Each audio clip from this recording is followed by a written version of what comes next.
Hello everyone. अभी recently क्या हुआ है कि मुज़फ्फरपुर के अंदर 2 धार्मिक स्थल हैं। एक चामुंडा है ना?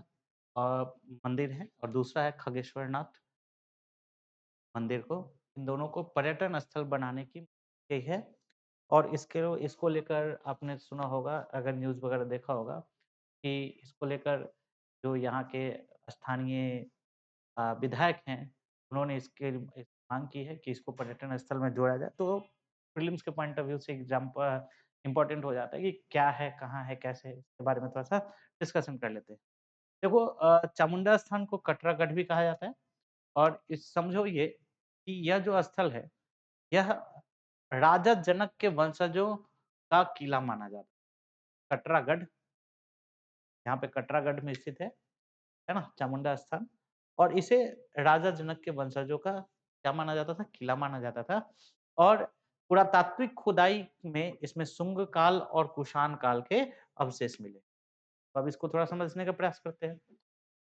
पहली बात ये है कि इसमें एक जो सबसे पहला जो फैक्टर हुआ वो ये हुआ कि पर्यटन स्थल तो है ही, लेकिन पर्यटन के साथ-साथ अगर यह पुरातात्विक स्थल भी हो जाता है, तो वहाँ पर और ज़्यादा धार्मिक स्थल के साथ-साथ पुरातात्विक स्थल भी हो जाता है, तो वहाँ पर पर्यटन की जो संभावना होती है, वो और ज़्यादा बढ़ जाती है। ठीक है? तो कटरागढ़ में है और कटरागढ़ जो है वो राजा जनक के वंशजों का किला माना जाता था और यहाँ पर शुंग काल और कुषाण काल के अवशेष जो है वो मिले हैं।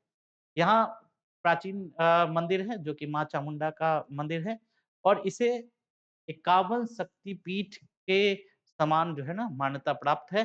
और यह माना जाता है, स्थानीय लोग कहते हैं कि यहाँ पर जो देवी थी, सती देवी माँ थी, उनका क्या कपाल जो है वो यहाँ पे गिरा था और इस स्थान को हम लोग चामुंडा स्थान से जानते हैं। अब ये देखो, यहाँ पर इसके कारण से प्रतिवर्ष चामुंडा मेला लगता है, तो यहाँ से भी क्वेश्चन पूछा जा सकता है कहाँ पे है?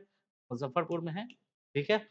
इसको रामायण सर्किट से जोड़ा जा सकता है या शक्ति सर्किट से जोड़ने की संभावना है और जब जोड़ा जाएगा तो ऑब्वियस सी बात है कि उस कई सारे लाभ भी देखने को मिलते हैं। अब दूसरा जो मंदिर है, बाबा खगेश्वरनाथ मंदिर है। ये 0 माइल में है, पटना में। सॉरी, सॉरी, सॉरी, पटना नहीं, मुज़फ्फरपुर में। बोलते-बोलते मैं बोल गया। ठीक है? यह प्रमुख शिवालय है। आप देख, जो सावन का समय होता है, जो सोमवारी का समय होता है, उसमें काफ़ी भीड़ लगती है। दूसरी बात है, आप देखेंगे कि ये महाशिवरात्रि अभी तुरंत ही हुआ है, उस समय भी काफ़ी यहाँ पे भीड़ लगती है, लाखों श्रद्धालु आते हैं यहाँ पे, ठीक है? तो जो स्थानीय लोग हैं, उनका मानना है कि इसे काँवड़िया सर्किट से जोड़ा जाए और इसको जो है, इस पूरे स्थान का सौंदर्यीकरण किया जाए। ठीक है ना? तो अगर आप देखेंगे, तो इसमें क्या-क्या किया जा सकता है, इसके लिए एक डायग्राम बनाया गया है। इसमें कनेक्टिविटी बढ़ाई जाए, जो मंदिर हैं या कोई भी जो स्थल है, वहाँ पे कनेक्टिविटी बढ़ाई जाए। उसमें आप देखेंगे कि आधुनिक सुविधाएँ उपलब्ध कराई जाए, पुरातात्विक संरक्षण किया जाए।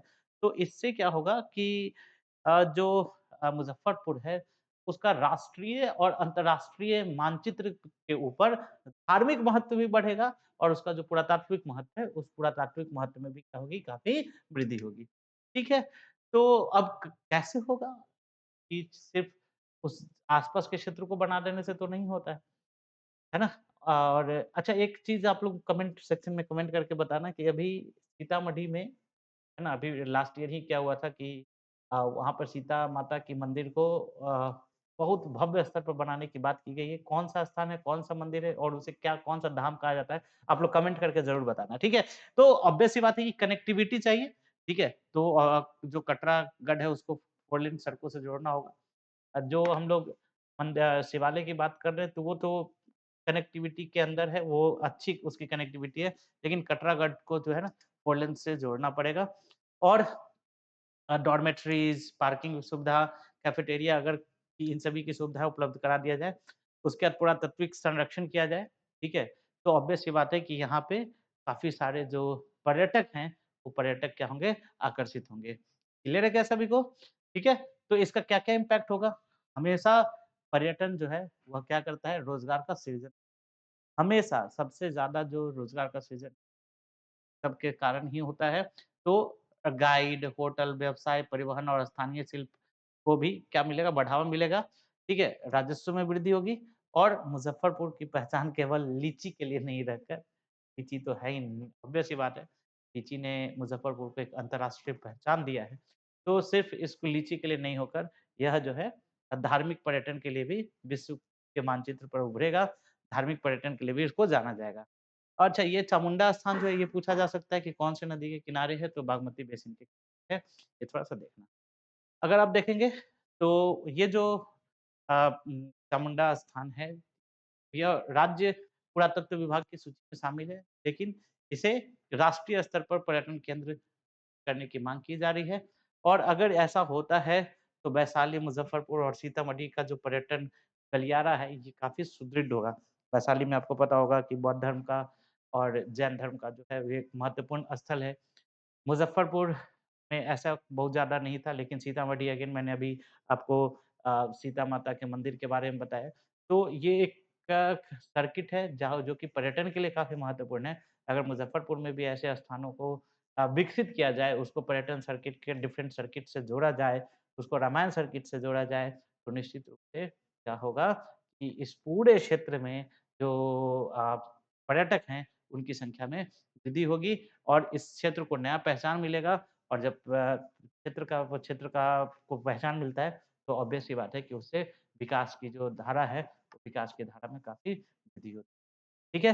तो प्रीलिम्स में क्या-क्या क्वेश्चन्स बन सकते हैं? आपसे पूछा जा सकता है कि कटरागढ़ जो है वो कौन से काल के राजाओं का गढ़ माना जाता था? किस चीज़ के लिए फ़ेमस है? ठीक है? तो ऐसे प्रीलिम्स में बनते हैं लगभग करंट अफ़ेयर्स मेरी ज़िम्मेवारी है। आप एकदम लगे हुए रहें और मैं ऐसे छोटे-छोटे टॉपिक्स के साथ आपके सारे करंट को कराता रहूँगा। लगभग आपको एग्ज़ाम के समय बिल्कुल भी दिक्कत नहीं होगा, बस आप ये जो वीडियोज़ हैं इसको डेली बेसिस पर, परमानेंट बेसिस पर देखते रहिए। मिलते हैं नेक्स्ट वीडियो में, पढ़ते रहिए।